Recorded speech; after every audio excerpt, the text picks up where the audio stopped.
আজকের আলোচনা কোরআনের একটি বেশ পরিচিত আয়াত নিয়ে। সূরা আল মায়েদার ৬ নম্বর আয়াত।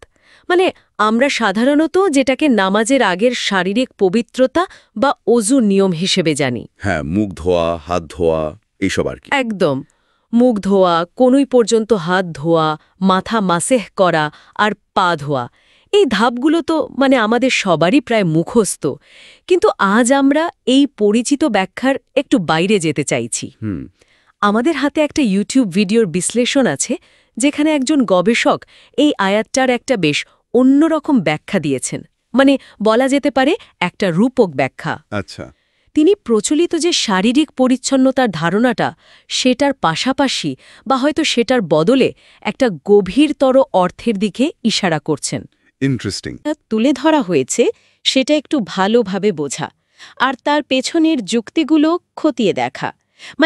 এই প্রচলিত ধারণার বাইরে আয়াতটার আর কি অর্থ থাকতে পারে, যা হয়তো আমাদের ভাবনার জগতে নতুন কিছু যোগ করতে পারে। আচ্ছা, তাহলে শুরু করা যাক। হ্যাঁ, অবশ্যই। আর এই নির্দিষ্ট ব্যাখ্যাটা যেটা আপনি বললেন, সেটা আসলেই বেশ মনোযোগ কাড়ার মতো। কারণ এটা এমন একটা বিষয়কে ধরছে, ওযু, যা কিনা শত শত বছর ধরে মুসলিম সমাজে প্রতিদিন পালন করা হয়, একটা প্রতিষ্ঠিত ধর্মীয় আচার। ঠিক। আর এই গবেষক সেই আচারের যে প্রচলিত ধারণা, তাকেই প্রশ্নবিদ্ধ করছেন। ভাষাতাত্ত্বিক দিক থেকে, আবার আয়াতটা কোন প্রসঙ্গে এসছে সেই দিক থেকেও একটা ভিন্ন পাঠ দিচ্ছেন। এই ইউটিউব ভিডিওর মূল ব্যাপারটা হলো, তিনি আরবি শব্দগুলোর শুধু প্রচলিত অর্থটা না দেখে সেগুলোর সম্ভাব্য অন্য ধরুন রূপক অর্থ আর আয়াতটার চারপাশের কনটেক্সট, এইসব মিলিয়ে একটা নতুন উপলব্ধির কথা বলছেন। ঠিক। তাহলে আলোচনা শুরুতে বোধহয় সবার সুবিধার জন্য প্রচলিত ব্যাখ্যাটা আরেকবার একটু মনে করিয়ে দেওয়া ভালো, তাই না? হ্যাঁ, সেটা ভালো হয়। আমরা সাধারণভাবে জানি এই আয়াতে নামাজের প্রস্তুতির জন্য 4টে প্রধান কাজের কথা বলা হয়েছে: মুখমণ্ডল ধোয়া, কনুই পর্যন্ত 2টো হাত ধোয়া, মাথা ভেজা হাতে মুছে নেওয়া বা মাসেহ করা, আর গোড়ালি পর্যন্ত 2টো পা ধোয়া। এটাই তো ফিকহ বা ইসলামী আইনশাস্ত্রে ওযুর ফরজ, অত্যাবশ্যকীয় অংশ। একদম তাই। এটাই একদম মূলধারা, এবং প্রায় সবাই এটাই মানে এবং পালন করে। কিন্তু যে ইউটিউব ভিডিওটার কথা আমরা বলছি, সেখানকার গবেষকের মূল বক্তব্যটা হচ্ছে, আয়াতটা সম্ভবত শুধু শারীরিক ধোয়াধুয়ি নিয়ে কথা বলছে না, বা হয়তো আদৌ বলছে না। ও আচ্ছা। তিনি শব্দগুলোর আরেকটু গভীরে যেতে বলছেন। তার ধারণা, এই শব্দগুলো যদি রূপক অর্থ ধরা হয়, তাহলে আয়াতটার একটা অন্যরকম আর সম্ভবত আরও গভীর বেরিয়ে আসে। এই শব্দগুলোর অন্য অর্থের ব্যাপারটা আসলেই খুব আকর্ষণীয়। আচ্ছা, শুরু করা যাক ইয়াকসিলু শব্দটা দিয়ে। আমরা তো জানি এর ধৌত করা। গবেষক এখানে কি অন্যরকম দেখছেন? এখানেই কিন্তু প্রথম চমকটা। গবেষক ইয়াকসিলু, যার মূল ধাতু তো গাসাল, ধৌত করা, সেটার বদলে একটা কাছাকাছি শোনার কিন্তু অন্য অর্থের দিকে ইঙ্গিত করছেন। আচ্ছা, কি সেটা? তিনি বলছেন, এটা হয়তো ঘিসাওয়া বা আবরণ, আচ্ছাদন, এই অর্থের কাছাকাছি কিছু হতে পারে।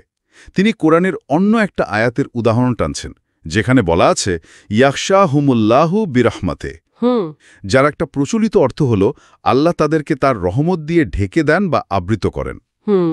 এই ভাষাগত মিল থেকে গবেষক প্রস্তাব করছেন, ইয়াকসিলুর অর্থ এখানে হতে পারে আল্লাহর রহমত বা হেদায়েত দিয়ে আবৃত হওয়া, বা সেই রহমত বা হেদায়েত খোঁজা।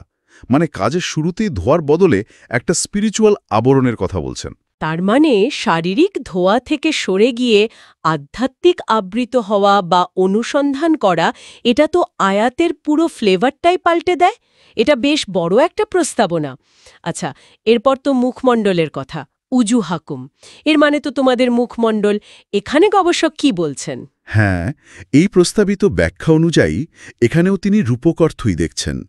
আরবিতে ওয়াজ শব্দটার প্রধান মুখ, ঠিকই, কিন্তু এর আরও আছে।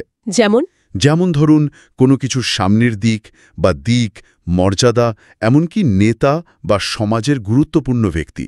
গবেষক এই শেষের অর্থটার উপর জোর দিচ্ছেন। সমাজের মুখ গণ্যমান্য ব্যক্তি। একদম। তিনি বলছেন, উজু হাকুম এখানে আক্ষরিক অর্থে মুখ না বুঝিয়ে সমাজের মুখ বা সম্মানিত ব্যক্তি, নেতা, জ্ঞানী, অভিজ্ঞ, এদের বোঝাতে পারে। তাহলে ইয়াকসিলু উজুহাকুম এর একটা সম্ভাব্য রূপক অর্থ কি দাঁড়ায়? যে আল্লাহর রহমত বা হেদায়েত খোঁজো সমাজের নেতৃস্থানীয় বা জ্ঞানীদের মাধ্যমে, অথবা তাদের দিকে মনোযোগ দাও, তাদের পরামর্শ নাও। বাহ, এটা তো একদম অন্যরকম ভাবনা। মানে প্রস্তুতির অংশ হিসাবে সমাজের জ্ঞানীদের পরামর্শ নেওয়া বা তাদের দিকে নজর দেওয়া। আচ্ছা, এরপর আসে আইদিয়াকুম ইলাল মারাফিক।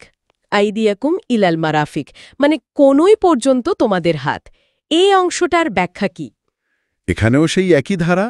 আইদি মানে হাত, কিন্তু আরবিতে বা অনেক ভাষাতেই হাত শুধু শরীরের অঙ্গ বোঝায় না, তাই না? ক্ষমতা, সামর্থ্য, সাহায্য, উদ্যোগ, প্রভাব সবও বোঝায়। হ্যাঁ, ঠিক। যেমন আমরা বলি সাহায্যের হাত বাড়ানো। ঠিক তাই। গবেষক এই রূপক অর্থটাই নিচ্ছেন। আর মারাফেক, যার একবচন মিরফাক, মিরফাক প্রচলিত মানে কোনই, কিন্তু এর আরেকটা খুব গুরুত্বপূর্ণ মানে হল সুযোগ সুবিধা, উপকার, সহায়তা, আরামদায়ক উপায়, মানে যাকে ইংরেজিতে ফ্যাসিলিটিস বা রিসোর্সেস বলা যেতে পারে। ও আচ্ছা। হ্যাঁ, এই দুটো অর্থকে একসাথে করে গবেষক বলছেন এর মানে হতে পারে প্রয়োজনীয় সুযোগ সুবিধা বা সামর্থ্য মারাফিক অর্জন না করা পর্যন্ত তোমাদের প্রচেষ্টা বা সাহায্যের হাত আইদি বাড়িয়ে রাখো, বা সেই লক্ষ্যে কাজ করো। মানে কোনো কাজ শুরু করার আগে দরকারি রিসোর্স বা ক্ষমতা অর্জনের চেষ্টা করা। তাহলে তো এই দৃষ্টিকোণ থেকে পুরো ব্যাপারটা শারীরিক স্তর থেকে একেবারে অন্য স্তরে চলে যাচ্ছে, আধ্যাত্মিক, সামাজিক, প্রায়োগিক স্তরে। এটা সত্যি খুব ইন্টারেস্টিং। তাহলে পায়ের অংশটা ওয়া আরজুলকুম ইলাল কাইবাইন, ওয়া আরজুলকুম ইলাল কাইবাইন, প্রচলিত মানে তো গোড়ালি পর্যন্ত তোমাদের পা। এর রূপক ব্যাখ্যাটা কি রকম? এখানেও গবেষক রূপক ব্যাখ্যায় দিচ্ছেন তার বিশ্লেষণে।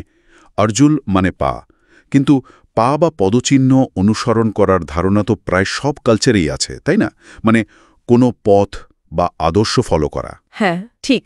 মূল অর্থের সাথে, যার মানে হল উঁচু, মর্যাদাপূর্ণ। যেমন কাবা শরীফ। একদম। কাবা শরীফকে তো এর উচ্চ মর্যাদার জন্যই কাবা বলা হয়। এই সূত্র ধরে গবেষক কাবাইনকে আক্ষরিক গোড়ালি না ভেবে রূপক অর্থে উচ্চ মর্যাদা সম্পন্ন ব্যক্তি, মানে সমাজের জ্ঞানী, সৎ, সম্মানিত ব্যক্তিদের প্রতীক হিসেবে দেখছেন। তাহলে পুরো অর্থটা কি দাঁড়ালো? সমাজের সেই সব উঁচু মর্যাদার জ্ঞানী ও সৎ ব্যক্তিদের পদাঙ্ক বা পথ আর জুলাকুম অনুসরণ করো। বুঝেছি। তাহলে এই ব্যাখ্যা অনুযায়ী 4টে অংশের মানে দাঁড়াচ্ছে: 1. আল্লাহর রহমত বা হেদায়েত খোঁজো, ইয়াকসিলু। 2. সমাজের জ্ঞানী আর নেতাদের দিকে তাকাও বা পরামর্শ নাও, উজুহাকুম। 3. দরকারি সামর্থ্য আর সুযোগ অর্জনের চেষ্টা করো, আইদিয়াকুম ইলাল মারাফিক। আর 4. জ্ঞানী ও সৎ মানুষের পথ অনুসরণ করো, আর জুলাকুম ইলাল কাবাইন। পুরো ব্যাপারটাই তো এক ধরনের মানসিক, সামাজিক আর আধ্যাত্মিক প্রস্তুতি। হ্যাঁ, ঠিক তাই। কিন্তু এর পেছনে যুক্তি কি? কেন গবেষক মনে করছেন যে এই রূপক অর্থটাই বেশি খাপ খাচ্ছে, প্রচলিত অর্থটা নয় কেন? ইউটিউব ভিডিওটাতে কয়েকটা প্রধান যুক্তির কথা বলা হয়েছে। প্রথমত, আয়াতে যে কাজগুলোর কথা বলা হয়েছে সেগুলোর ক্রম বা সিকোয়েন্স। ক্রম মানে সিরিয়ালটা। হ্যাঁ, যদি সবগুলোই শারীরিক ধোয়াধুয়ি বোঝাতো, তাহলে দুটো প্রধান ধোয়ার অঙ্গ, মুখ আর হাত ধোয়া, আর আরেকটা প্রধান ধোয়ার অঙ্গ পা ধোয়া, এর মাঝখানে মাথা মাসেহ করার নির্দেশ কেন? মাসেহ মানে তো ধোয়া নয়, শুধু ভেজা হাতে মোছা। ঠিক। গবেষকের মতে শারীরিক পরিচ্ছন্নতার স্বাভাবিক নিয়মে এই ক্রমটা একটু যেন অস্বাভাবিক। মানে হাত ধোয়া, তারপর মাথা মুছা, তারপর পা ধোয়া প্রতিদিনের কাজের স্বাভাবিক ক্রম হিসেবে এটা তার কাছে অতটা যৌক্তিক লাগছে না। তিনি প্রশ্ন তুলছেন, এই ক্রমটা কি অন্য কোনো অর্থ বহন করছে? এটা একটা ভাবনার বিষয় বটে। ক্রমবিন্যাস নিয়ে প্রশ্ন। আচ্ছা, আর দ্বিতীয় যুক্তিটা কি? দ্বিতীয় এবং সম্ভবত আরও শক্তিশালী যুক্তিটা হল আয়াতটার কনটেক্সট বা পারিপার্শ্বিক প্রেক্ষিত। মানে আগের আর পরের আয়াতগুলো? একদম। দেখুন, সূরা আল মায়েদা তো একটা মাদানী সূরা। এতে মূলত সামাজিক নিয়মকানুন, ন্যায় বিচার, চুক্তি রক্ষা, সাক্ষ্য দেওয়া, হালাল হারাম, আহলে কিতাবদের সাথে সম্পর্ক, এই সব বিষয় নিয়ে আলোচনা করা হয়েছে। হ্যাঁ, তা তো বটেই। গবেষক বলছেন এই 6 নম্বর আয়াতের ঠিক আগের আয়াতগুলোতেই ন্যায় বিচার আর আল্লাহর জন্য সঠিকভাবে সাক্ষ্য দেওয়ার গুরুত্বের কথা বলা হয়েছে। আবার পরের আয়াতগুলোতেও আল্লাহর নিয়ামত স্মরণ করা, চুক্তি আর তাকওয়া বা আল্লাহভীতির কথা আছে। আচ্ছা। তো এই যে এত বড় বড় সামাজিক, নৈতিক, আধ্যাত্মিক নির্দেশনার মাঝখানে হঠাৎ করে শুধু নামাজের আগে শরীর পরিষ্কার করার এতটা খুঁটিনাটি বর্ণনা, এটা প্রাসঙ্গিকতার দিক থেকে কারো কারো কাছে একটু বিচ্ছিন্ন বা খাপছাড়া মনে হতে পারে। অর্থাৎ গবেষকের যুক্তি হল, যদি আয়াতটার রূপক অর্থটা মানে আধ্যাত্মিক ও মানসিক প্রস্তুতি গ্রহণ করা হয়, তাহলে এটা সূরার যে মূল ভাব, ন্যায় বিচার, সাক্ষ্য, চুক্তি রক্ষা, তাকওয়া, সেগুলোর সাথে অনেক বেশি সঙ্গতিপূর্ণ হয়ে যায়। ঠিক তাই। শারীরিক পরিচ্ছন্নতার নির্দেশ অবশ্য গুরুত্বপূর্ণ, কিন্তু এই বিশেষ আয়াতে এই রূপক অর্থটাই হয়তো বেশি প্রাসঙ্গিক। গবেষক এটাই বলতে চাইছেন। একদম। এই বিশ্লেষণে এটাই বলা হচ্ছে, রূপক অর্থটা ধরলে আয়াতটা আর একটা বিচ্ছিন্ন নির্দেশ থাকে না, বরং এটা বৃহত্তর আধ্যাত্মিক আর সামাজিক দায়িত্ব পালনের প্রস্তুতির একটা অংশ হয়ে দাঁড়ায়। এই ব্যাখ্যানুযায়ী ন্যায় বিচার প্রতিষ্ঠা করা বা সঠিকভাবে সাক্ষ্য দেওয়া বা আল্লাহর অন্য কোনো গুরুত্বপূর্ণ নির্দেশ পালন করা, এই ধরনের কাজের আগে এই রকম মানসিক ও আধ্যাত্মিক প্রস্তুতি নেওয়াটাই কাম্য। গবেষক এই 4টি বিষয়কে একসাথে বলছেন মেটাফিজিক্যাল টুলস। মেটাফিজিক্যাল টুলস মানে আধ্যাত্মিক সরঞ্জাম বা উপায়। এগুলো যেন আত্মিক বা মানসিক প্রস্তুতির হাতিয়ার, জ্ঞান খোঁজা, লিডারদের ফলো করা, সমর্থ অর্জন করা আর সৎ পথের অনুসরণ করা। কিন্তু একটা অংশ তো বাদ গেল মনে হচ্ছে, মাথা মাসে করার বিষয়টা। ফামসাহু বেরু উসিকুম, অতপর তোমাদের মাথা মাসে করো। এই রূপক ব্যাখ্যা এটার মানে কি দাঁড়াচ্ছে? হ্যাঁ, ভালো পয়েন্ট। ভিডিওতে এই অংশটারও একটা রূপক ব্যাখ্যা দেওয়া হয়েছে। রুউস মানে মাথা। মাথাকে তো আমরা সাধারণত চিন্তা, বুদ্ধি, জ্ঞানের কেন্দ্র হিসেবে দেখি, তাই না? হ্যাঁ, অবশ্যই। আর মাসাহ মানে স্পর্শ করা, মোছা বা সংযোগ স্থাপন করা। গবেষক প্রস্তাব করছেন এর অর্থ হতে পারে কোনো কাজ শুরু করার আগে নিজের জ্ঞান, বুদ্ধি, চিন্তাশক্তিকে কাজে লাগানো, বিষয়টাকে নিয়ে গভীরভাবে ভাবা, ঐশী নির্দেশনার সাথে নিজের চিন্তা সংযোগ ঘটানোর চেষ্টা করা। ও, মানে চিন্তাভাবনা আর জ্ঞানার্জনও এই প্রস্তুতির একটা অংশ? হ্যাঁ, এটাই যেন পুরো প্রস্তুতি প্রক্রিয়ার একটা সেন্ট্রাল পয়েন্ট, যা হাত, সামর্থ্য আর পা অনুসরণের কাজের মাঝখানে আছে, চিন্তা আর জ্ঞানের সংযোগ ঘটানো। তাহলে পুরো ব্যাপারটা দাঁড়াচ্ছে যে এই বিকল্প ব্যাখ্যা অনুযায়ী সূরা মায়েদার 6 নম্বর আয়াতটা শুধু শারীরিক অজুর কথা বলছে না, বরং যে কোনো গুরুত্বপূর্ণ কাজ, বিশেষ করে আল্লাহর ইবাদত বা কোনো সামাজিক দায়িত্ব পালনের আগে একটা সামগ্রিক প্রস্তুতির কথা বলছে। ঠিক। আর এই প্রস্তুতির ধাপগুলো হলো আল্লাহর রহমত চাওয়া, জ্ঞানীদের অনুসরণ করা, প্রয়োজনীয় সামর্থ্য অর্জন করা, নিজের চিন্তা আর জ্ঞানকে কাজে লাগানো এবং সবশেষে সৎ পথের অনুসরণ করা। হ্যাঁ, সংক্ষেপে এটাই হলো সেই ইউটিউব ভিডিওতে দেওয়া মূল ধারণাটা। এটা আসলে আরবি ভাষার শব্দার্থের গভীরতা, রূপক ব্যবহারের সম্ভাবনা আর কুরআনের আয়াতের পারিপার্শ্বিক প্রাসঙ্গিকতা, সবকিছুর উপর ভিত্তি করে তৈরি করা একটা ব্যাখ্যা।